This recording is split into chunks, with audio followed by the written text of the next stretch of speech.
નમસ્કાર વિદ્યાર્થી મિત્રો, આજે આપણે ધોરણ 9, 10 કે ધોરણ 12 ત્રણેય ધોરણની અંદર જે ટોપિક શરૂઆત આપણે જે કહીએ છીએ ઇંગ્લિશનો પાયાનો એકમ, એ ટોપિકનું નામ છે આપણે ધ આર્ટિકલ.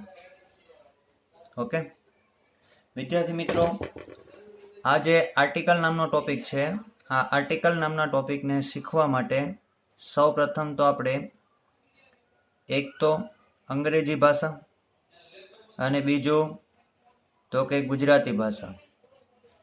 અંગ્રેજી ભાષા અને ગુજરાતી ભાષામાં બંનેમાં આપણને સ્વર અને વ્યંજન, જ્યારે ગુજરાતીની અંદર પણ સ્વર અને વ્યંજન, આ બંનેનું આપણે નોલેજ હોવું જરૂરી છે. અંગ્રેજી ભાષાના સ્વર આપણે જોઈએ તો મૂળ 5 છે, જે છે એ, ઈ, આઈ, ઓ, યુ, અને વ્યંજન કહીએ તો બાકીના બધા. ઓકે, ગુજરાતી ભાષામાં આપણે સ્વર કહીએ તો એ આવશે અ, આ, ઈ, ઉ, જે આખું જે આવે છે તે બધું. અને વ્યંજનમાં આપણે જોઈએ તો આવે છે કથી, જ્ઞ. વિદ્યાર્થી મિત્રો, આજે અંગ્રેજી અને ગુજરાતીના સ્વર વ્યંજનની વાત કરી છે. હવે આર્ટિકલની અંદર આપણે મૂળ જે જોવા જઈએ તો મૂળ એના 3 પ્રકાર પડે છે. બરાબર, મૂળ 3 પ્રકાર આર્ટિકલના કયા કયા છે તો કે એ, એન અને ધ.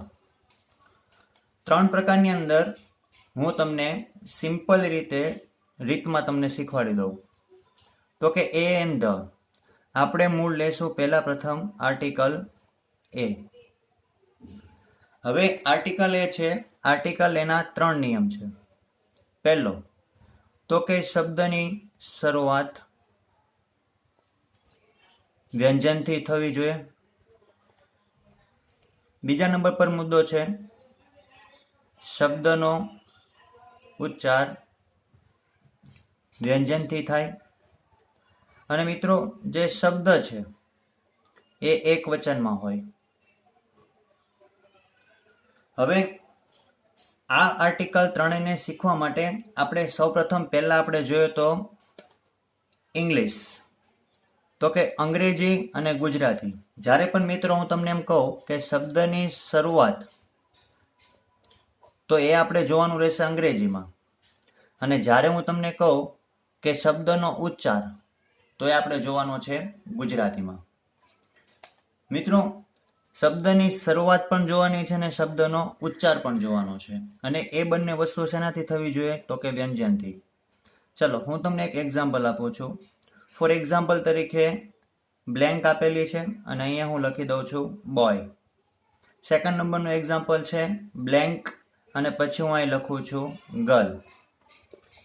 વિદ્યાર્થી મિત્રો, આપણે પેલો નિયમ કીધેલો છે શબ્દની શરૂઆત. તો આ જે શબ્દ છે એની શરૂઆત જો અહીંયા બી આપેલો છે, તો શબ્દની શરૂઆત એટલે બી જોઈએ તો શેમાં આવશે તો કે વ્યંજનમાં આવશે. બીજા નંબરનો પણ તમે એક્ઝામ્પલ જો, શરૂઆત આપેલી છે જી, એ જી પણ તમે જો તો શેમાં આવશે તો કે વ્યંજનમાં આવશે. ઓકે, આપણો આ પહેલો નિયમ સાચો. સેકન્ડ નંબર પર આપણને એક નિયમ આપેલો છે કે શબ્દનો ઉચ્ચાર વ્યંજનથી થવો પડે. હવે ઉચ્ચાર કરવાનો એટલે કે આને તમે જેવી રીતે બોલો છો એવી રીતે જ લખવાનું છે. તો કે આને બોલીશું આપણે બોય અને આને બોલીશું ગર્લ.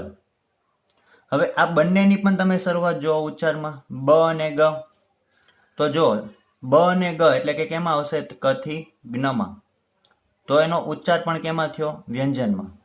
એટલે કે મીન્સ આપણો બીજો નિયમ પણ સાચો, તો કે શરૂઆત પણ વ્યંજનથી થાય અને એનો ઉચ્ચાર પણ શેનાથી થાય છે વ્યંજનથી થાય. ત્રીજા નંબર પર આપણને મુદ્દો આપવામાં આવ્યો છે કે શબ્દ એક વચનમાં હોય. વિદ્યાર્થી મિત્રો, જો શબ્દ પણ કેવો છે એક વચનમાં છે, તો આગળની જે ખાલી જગ્યા છે તો ખાલી જગ્યામાં આપણે શું મૂકવાનું રહેશે આર્ટિકલ એ. આપણો હતો પહેલો આર્ટિકલ એ. મિત્રો, બીજા નંબરનો આપણે આર્ટિકલ શીખીએ, એ પણ આ રીતના શોર્ટમાં જ છે અને એકદમ સિમ્પલ રીતે. એમાં છે આર્ટિકલ એન. ચલો, નિયમ પણ એના 3 જ છે. ફર્સ્ટ નિયમ, તો કે શબ્દની શરૂઆત આમાં આવશે સ્વરથી થાય. અને બીજો મુદ્દો છે તો કે શબ્દનો ઉચ્ચાર સ્વરથી થાય. અને વિદ્યાર્થી મિત્રો, આનો શબ્દ એક વચનમાં હોય. ચાલો, જેમ આપણે ઉપર જોયું છે એ રીતે આપણે નીચે જોઈએ. આનું પણ હું તમને એક એક્ઝામ્પલ આપી દઉં બે. ચાલો, બ્લેન્ક આપેલી છે અને હું અહીંયા લખું છું એપલ. બ્લેન્ક આપું છું અને અહીંયા લખેલું છે ઓરેન્જ. ચાલો, બંને શબ્દની અંદર શરૂઆત જોઈએ એ અને ઓ. તો કે શબ્દની શરૂઆત કેનાથી થવી જોઈએ? સ્વરથી. તો અહીંયા એ આપેલો છે અને અહીંયા ઓ આપેલો છે. તો શબ્દની આપણે શરૂઆત જોઈએ. શબ્દની શરૂઆત એ અને ઓ બંને કેમાં આવે છે? તો કે સ્વરમાં. તો કે આપણો પહેલો નિયમ સાચો. બીજા નિયમમાં આપણે લખેલું છે કે શબ્દનો ઉચ્ચાર શેનાથી થવો જોઈએ? સ્વરથી. તો અહીંયા આપણે એનો ઉચ્ચાર લખીશું એપલ અને અહીંયા આપણે લખીશું ઓરેન્જ. અહીંયા એ અને ઓ, તો જો એનો ઉચ્ચાર જો સ્વરની અંદર જ આવશે, અ આ ઈ બધું. તો કે બંને નિયમ કેવા થયા છે? સાચા. અને ત્રીજો નિયમ આપણને શું આપવામાં આવેલો છે? શબ્દ એક વચનમાં હોય. આ શબ્દ એક વચનમાં. તો અહીંયા બ્લેન્કની અંદર આપણે લખવાનું રહેશે એન્ડ. એવી જ રીતે આ બે આર્ટિકલમાં તમને ખબર પડી ગઈ હશે. ત્રીજા નંબર પર આર્ટિકલ આપણે લઈએ છીએ આર્ટિકલ ધ. વિદ્યાર્થી મિત્રો, આર્ટિકલ જે ધ છે, ક્યારેક એને ધ બોલાય છે અને ક્યારે એને ધી બોલાય છે, એ પણ આપણે જાણવા માટે જરૂરી છે. હવે આર્ટિકલ ધ અને ધી ક્યારે બોલાશે? તો કે આર્ટિકલ ધ જ્યારે શબ્દની શરૂઆત વ્યંજનથી થતી હોય અને આગળ જો આયરો ધ શબ્દ લખેલો હોય તેને ધ બોલવો. અને જ્યારે શબ્દની શરૂઆત સ્વરથી થાય તો ત્યારે એનો શબ્દનું ઉચ્ચારણ શું થશે? ધી થશે. ચલો, ફોર એક્ઝામ્પલ તરીકે હું અહીં લખું છું બોયની આગળ મેં ધ લખે, તો આને હું બોલીશ ધ, કેમ કે અહીંયા શબ્દની શરૂઆત વ્યંજનથી થાય છે. પણ હું અહીંયા એન્ડ લખું ને અહીંયા આગળ ધ લખું તો આને ધ નહીં બોલાય, પણ આને બોલાશે ધી. એટલે કે આનું ઉચ્ચારણ થશે ધ બોય અને આનું ઉચ્ચારણ થશે ધી એન્ડ. ઓકે, ચાલો. હવે આના પણ અમુક નિયમ છે. નિયમની અંદર શોર્ટની અંદર હું તમને કહી દઉં કે વિશ્વમાં કોઈ પણ એક પદાર્થ, વસ્તુ હોય, બરાબર, અથવા તો એની કોઈ ચીજ વસ્તુ મૂકી દે કે વિશ્વમાં કોઈ પણ એક પદાર્થ, વસ્તુ કે ચીજ વસ્તુ હોય ત્યારે આર્ટિકલ ધ લાગે. ફોર એક્ઝામ્પલ તરીકે હું અહીં લખી દઉં સન, અહીંયા લખું મૂન, અહીંયા લખી દઉં અર્થ, અહીંયા લખી દઉં આપણે રિવર ઓફ નર્મદા. ચલો, ફોર એક્ઝામ્પલ તરીકે નેક્સ્ટ લખી દઉં નોર્થ. એટલે કે વિશ્વની અંદર તમે જો એમ એક લખેલું છે સન એટલે કે સૂર્ય, તો વિશ્વની અંદર સૂર્ય કેટલા છે? તો કે એક. સેકન્ડ નંબર પર છે મૂન, વિશ્વમાં કેટલા છે? એક, તો કે ધ. અર્થ એટલે પૃથ્વી, એ પણ એક છે. નર્મદા નદી પણ એક જ છે. સાહેબ, નર્મદા નદી તો અલગ અલગ જગ્યાએ બધે આવે, પણ મીન્સ એનું ઉદ્ભવ સ્થાન, એનું નામ એક જ છે એટલે આવશે ધ. નોર્થ એટલે દિશા થાય એટલે ધ. સેકન્ડ નંબરનો નિયમ છે તો કે શબ્દ બહુવચનમાં હોય.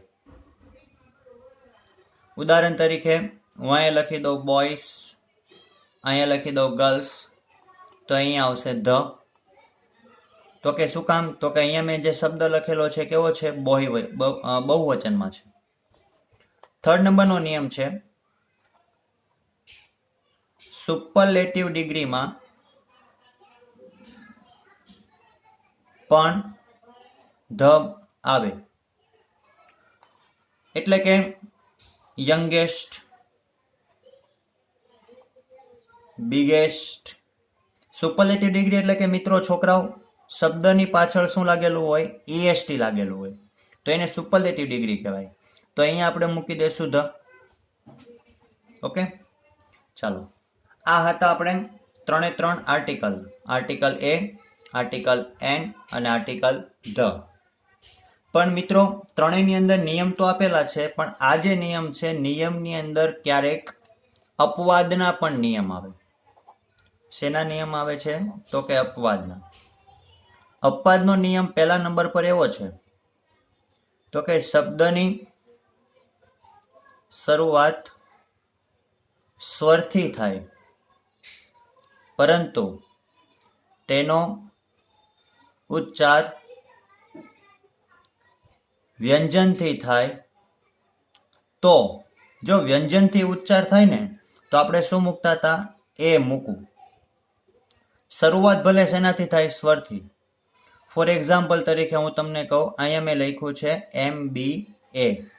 ઓકે, હવે જો MBA છે એનું તમને એક્ઝામ્પલ એક શીખવાડું છું, અને સેકન્ડ નંબર પર બીજું એક એક્ઝામ્પલ હું તમને આપું છું કે શબ્દની શરૂઆત શેનાથી કીધેલી છે? આપણને સ્વરથી કહેવામાં આવેલી છે. વિદ્યાર્થી મિત્રો, બીજું એક એક્ઝામ્પલ હું તમને બાજુમાં મૂકું છું. અહીંયા લખી દઉં છું યુનિયન. હવે બેની અંદર તફાવત તમે જો, હું તમને શીખવાડી દઉં. પહેલો નિયમ, આ બે એક્ઝામ્પલ છે. ઉપરનો પહેલો નિયમ ને બીજો નિયમ નીચે ઉલટો લખી દઉં. તો કે શબ્દની શરૂઆત વ્યંજનથી થાય, પરંતુ તેનો ઉચ્ચાર સ્વરથી થાય. જો સ્વરથી થતો હોય ઉચ્ચાર તો શું મૂકી દેવાનું? એન મૂકવું. ઓકે, ચાલો, બે નિયમની અંદર આપણે એક્ઝામ્પલ જોઈએ. અહીંયા પહેલું લખ્યું છે શબ્દની શરૂઆત શેનાથી થતી હોય? સ્વરથી. તો જો આની શરૂઆત સ્વરથી થાય છે. ઓકે, પરંતુ મારે એનો ઉચ્ચારણ લખવો છે તો હું શું લખી? યુનિયન. ઓકે, તો ય શેમાં આવશે? કક્કામાં આવશે. તો હું અહીં જવાબમાં શું લખીશ? એ લખીશ. શું કામ એ આવ્યું? તો કે શબ્દની શરૂઆત ભલે સ્વરથી થાય છે, પણ એનો ઉચ્ચાર શેનાથી થાય છે? યથી થાય છે. બીજા નંબર પર હું તમને નિયમ તમને કીધો છે કે શબ્દની શરૂઆત શેનાથી થાય? વ્યંજનથી. તો અહીં જો મેં એમ લખેલો છે, એમ શેમાં આવશે? વ્યંજનમાં. પરંતુ એનો ઉચ્ચાર આપણે લખીએ, અહીંયા લખાશે MBA. આ શરૂઆત અ આવ્યો, અ એટલે એને શું કહેવાશે? સ્વર કહેવાય. તો આપણે સ્વરની અંદર શું મૂકતા હતા? એન. વિદ્યાર્થી મિત્રો, આ ત્રણ જે રીત તમને ત્રણ આર્ટિકલ એકદમ ઇઝી રીતે, એટલે કે મીન્સ ખાલી એના મૂળ પ્રકાર આપણે જોઈએ તો ખબર પડી જાય. શોર્ટમાં હું તમને પાછો ફરીવાર સમજાવી દઉં. તો કે બે લેંગ્વેજના સ્વર વ્યંજન યાદ રાખો, ગુજરાતી ઇંગ્લિશના. આર્ટિકલ એના નિયમ 3, તો કે શબ્દની શરૂઆત વ્યંજન, ઉચ્ચાર વ્યંજન. તો આર્ટિકલ શું મૂકવો પડે? એ. સેકન્ડ નંબર પર આર્ટિકલ એન, તો કે શબ્દની શરૂઆત સ્વર, શબ્દનો ઉચ્ચાર પણ સ્વર. તો આર્ટિકલ આવશે એન. થર્ડ નંબર પર આપણે આર્ટિકલ જોયો હતો ધ. એનો ઉચ્ચાર બે રીતે થાય છે, એક તો ધ અને એક તો ધી. જ્યારે શરૂઆત વ્યંજનથી થાય તો ધ બોલવું, અને જ્યારે સ્વરથી થાય તો ધી બોલવું. અલગ અલગ મેં તમને 3 અલગ અલગ શોર્ટમાં કીધેલું છે કે વિશ્વમાં કોઈ પણ એક પદાર્થ, વસ્તુ કે ચીજ હોય ત્યારે ધ મૂકી દેવાય. શબ્દ બહુવચનમાં હોય ત્યારે ધ મૂકી દો. સુપરલેટિવ ડિગ્રીમાં પણ ધ લાગશે. અપવાદના પણ બે નિયમ છે. શરૂઆત સ્વરથી થાય પરંતુ ઉચ્ચાર એનો વ્યંજનથી થાય તો એ મૂકી દેવો. શરૂઆત વ્યંજનથી થાય પરંતુ તેનો ઉચ્ચાર સ્વરથી થાય તો જવાબ આવશે એન. આની પછીની હું તમને થોડીક એક આ શીખી લીધા પછી હું તમને થોડીક બ્લેન્ક્સ આપું છું તમારા હોમવર્ક માટેની. જરાક તે તમે ટ્રાય કરવાની છે અને એનો આન્સર લખીને મોકલવાનો છે. ખાલી જગ્યા ફર્સ્ટ. અહીંયા લખું છું રાજ હેઝ ખાલી જગ્યા ન્યૂ સ્કૂટર. સેકન્ડ નંબર પર રામુ ઇઝ ખાલી જગ્યા ઓનેસ્ટ મેન. થર્ડ નંબર પર લખું છું મિનલ ઇઝ ખાલી જગ્યા ઇન્ટેલિજન્ટ સ્ટુડન્ટ. ફોર્થ નંબર પર ડેટ ઇઝ ખાલી જગ્યા horse. 5th નંબર પર who is ખાલી જગ્યા president of India. 6th number પર સમીર is ખાલી જગ્યા SSC સ્ટુડન્ટ. 7th નંબર પર we will travel to Amreli by ખાલી જગ્યા ST બસ. 8 નંબર પર લલિત has ખાલી જગ્યા અમ્બ્રેલા. 9મા નંબર પર mother may come home in ખાલી જગ્યા અવર. 10th નંબર પર there is ખાલી જગ્યા fish.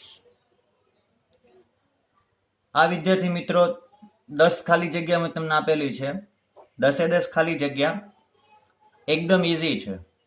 ખાલી જગ્યા છે એની પાછળનો શબ્દ જોવાનો છે. શબ્દની શરૂઆત કરો, એનો ઉચ્ચાર લખો, જેમાં ઉચ્ચાર આવતો હોય એ ઉચ્ચાર પ્રમાણે આપણે અહીંયા એન અથવા તો ધ લખી દેવાનો છે. 10 ખાલી જગ્યા, 10 ખાલી જગ્યાના નિયમો આપેલા છે. એ નિયમ પ્રમાણે તમે વ્યવસ્થિત સારી રીતે ખાલી જગ્યા પૂરીને મોકલશો એવી વિશ્વાસ છે. આભાર.